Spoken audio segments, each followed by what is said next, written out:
again. Welcome to this second in our series of Bible class lessons that are being conducted in this new way, new format. I appreciate many of you who were with us last week and received some messages of kind thoughts and words about that over the course of the week. And so I appreciate that, and appreciate that we're able to get together and study the Bible together, even in these times of separation. I mentioned last week that, a couple of things that we were going to try to work through over the course of these weeks that we are separated physically, through some of the life of Christ. And I realize and do know that some of our other courses or Bible classes that are happening through Highland Park are focused on some of the events in Christ's life. For instance, the study of the parables and some of the other videos that are being produced, which are really excellent. So we, as I mentioned last week, our walkthrough will be selective, and we'll just pick stories along the way, and we'll try to avoid any overlap with those. There was a second big thing that I wanted to mention in this week's video that I'm super excited about, that will be hitting social media, and it's actually already on the HCU website. But I wanted to make you aware that this summer, for the first time that I'm aware of, and probably one of the last times, but an exciting offer and opportunity to anyone who might be interested in taking a college class on the Bible. We're offering completely free 3 courses. One of the courses will be the life of Christ and the Gospels, taught by Dr. Kirk Brothers, who is our president. And many of you know him because he's been to Highland Park before and spoken for us. Then we also will have a class on church leadership. And so I especially encourage, if you're an elder or a deacon and you are maybe stationed at home for a little while, and you could take advantage of this. Those 2 classes will be 6-week classes. They'll have videos. There'll be live sessions where you can interact with Dr. Brothers and ask him questions. And it's completely free. And the only cost to you is to fill out a brief application form online. So if you go to our website, it's really obvious. It's at the very top of the page. The other course that we're offering is History of the Bible, which I know several of you are really interested in. And we have a leading expert in that field that teaches for us at Heritage Christian University, and that's Ed Gallagher, Dr. Ed Gallagher. And he is offering that class. So in that class will be the whole summer, not just weeks. So if you're curious, if you would like to extend yourself a little bit in these times of weirdness, I guess, and maybe you have a little bit of time that you could do these kinds of things, we wanted to make that available to you. Tell your friends and others, and let them know that the opportunities are there for them. This week, we are going to move from, I'm going to pull my, several of you appreciated that we looked at the story last week, actually the prologue last week, in this format. So I wanted to show you in our reader where we're jumping to in our number of stories here. So last week we talked about the prologue, and we spent virtually all of our time in John. And you'll remember we expounded upon his thinking about Jesus as being the transcendent Word that was there from the very beginning. So that is really the story before the story. And then now we're going to get into the actual life of Jesus. But you'll notice I'm going to pick up here in story 12, rather than us walking through all of these birth and infancy stories about Jesus. We're gonna skip right to Jesus and his appearance in the temple with his parents, and of course you are, I'm sure, very well aware of the story, and we'll just reflect on that for a few minutes this evening. If you'll notice what you can tell when you have that's one of the values of these readers. You'll notice there is no parallel story in Matthew, Mark, or John. This story occurs only in the book of Luke. So in that case, the parallel reader is not quite as helpful for us. So I thought I would share with you, instead of us looking at the multiple gospels, I could share with you a alignment of several different versions of the Bible. And so you can see those side by side, the King James, the New King James, the New American Standard, and the New International Version. American Standard is the version that I spend most of my time in, and so that's where I will be coming from. Okay, so what is happening here? Well, first thing I'd like for you to think about is the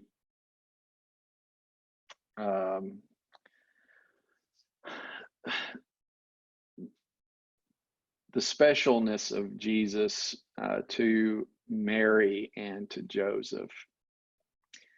He came into the world in a special way, and it was according also to Luke. If we were to read the earlier parts of chapter 1 and chapters 2 of Luke, we are fully aware that Jesus is special, and Mary is fully aware that Jesus is special. So this story that we read of in the Bible in Luke chapter 2, verses 41 through 52, might strike us as strange that Jesus could actually ever be lost. You would think that his parents would, knowing his value and his importance at the tender age of 12, would have had their mind on him all the time. But I want to emphasize that they did love him. They did care about him. They did regard him as special. That was not the issue that was happening here in this story.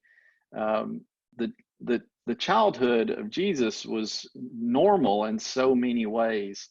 We don't have a lot of detail or information about it, but based on this story, I think any parent who reads this story in Luke chapter 2, they feel this losing of a child and then seeking and trying to find him. And Jesus was a normal boy, normal Jewish boy, like any other Jewish boy. He experienced the same family challenges that other children experience. And all of us have that story. And I've often shared the story of when my mom, I think, if I can remember a time when my mother was most upset with me, it probably was when she lost my brother and I in the Museum of Natural History in New York. Of course, New York, even back in those days, this was pre-2000, was a big place, and she lost us in the museum, and I think that was about as mad as I've ever seen her. What's funny about the story is that I was a senior in high school, and my brother was a sophomore, and so cell phones have changed a lot of these stories, but kids still get lost. And we feel that reality when we think about it in our lives and in our families. So what happened in Jesus's case? Well, it was customary for Jewish families to go to Jerusalem for the Passover each year, and it was only required of men, but many times the whole family would go along on the journey together. And the family of Jesus was no different. The 12th year of a boy's life in Judaism is a very important year, because that is the time where the boy is beginning to accept the full responsibilities of obeying the law. And so normally a boy would be taken to the Passover feast during his 12th year to prepare him for the responsibility that would then be incurred on his 13th year to take on the full responsibility of the law. And so what would happen is the women and children would often travel ahead of the men, the males of the family. And Jesus is in that strange age group, that 12-year-old age group that is just at the edge of being a child and at the edge of being a part of that group of men, because he's reaching that age. And so ordinarily what would happen is the women and children, they would leave ahead of the men on a journey. It would take them a little longer to make the journey, make the trek. And then the men and the boys would follow later. So, it could be as much as a day later that they would take off from their position. And then they would meet together on the road as they made the final links of the journey. So in our story, what we would assume is that Mary thought Jesus was with Joseph, and then Joseph thought that Jesus was with Mary. And we can see this being a very likely scenario. Of course, we're just speculating, but the likelihood is very high that they traveled the full day's journey. And then when they got to their place of meeting a day later, because they traveled in caravans, it was not just Jesus's family, but a group of families that would travel together. So it could be a large family and group of families making their way. So it's very easy to imagine a scenario like this. I thought I would show you as well a map of this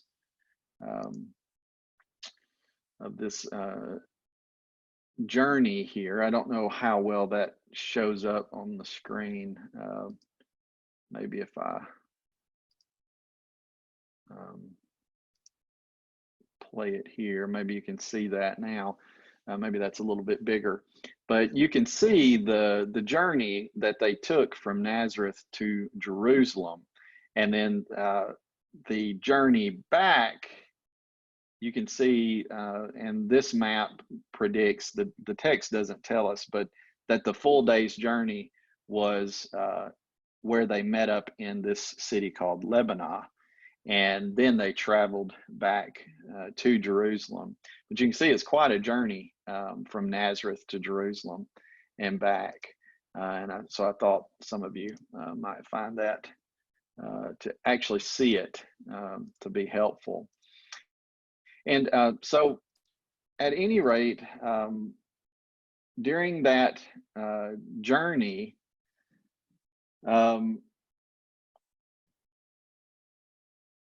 they lost Jesus. And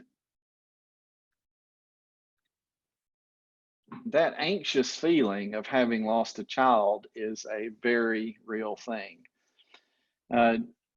And like I said, we all share those kinds of stories. So think about when the last time is where you were a part of a story like this, where you lost someone. The ones that I think about are when I'm with my children in the mall. Of course, we don't get to do that now, but and they love to play in those those clothes racks, and there are times where they like to hide in the clothes racks, and that feeling that happens in your heart when your heart sinks when you look around and your child is not near you, especially when they were a little bit younger, and you can't find them. That is what Mary is feeling when she realizes Jesus is not there. So we see in verse 48 that when she gets to Jesus, she responds the way we would expect any mother to respond. Why have you treated us this way? Behold, your father and I have been anxiously looking for you. Have you ever dealt with a child in their preteen years as an authority figure? I was a youth minister for many years, and I loved interacting with kids in this age range. But you'll always notice the bodies are big, but the brains are still developing, and so there's not they don't always have a full awareness of what is happening. And Jesus, this may be one of our greatest passages in all the Bible, clearest at least, that Jesus is a human in his 12-year-old body, because he responds. You could read the passage with rebellion, but I don't think this is rebellion. I think this is just, he responds with not disrespect, but just maybe not a realization of what he's put his parents through, because he's been so absorbed in the teaching of the temple, where he's been asking the rabbis questions and engaging with them.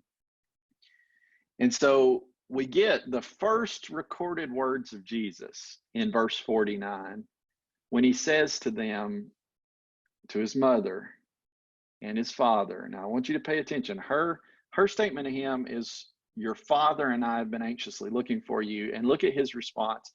He said to them, why is it that you were looking for me? Did you not know I had to be in my Father's house? So why does Jesus respond in that specific way? Well, I think it's meant both then and now, as it's recorded for us in Luke, to point out the contrast between Mary and Joseph's understanding of who Jesus is, or maybe even a little bit of the conflict of his human nature, but also the fact that his real father, his true father, is not Joseph, but God himself. And that him being in the temple is not a rebellion against his earthly father, but it is a place where he's declaring his priority, his relationship to his heavenly Father. This statement reveals to us that Jesus's relationship with his heavenly Father is the one that's going to receive priority in his life. These were the same words where Jesus talks about his Father that he'll use later in his ministry, and it will frustrate the daylights out of religious leaders in his day.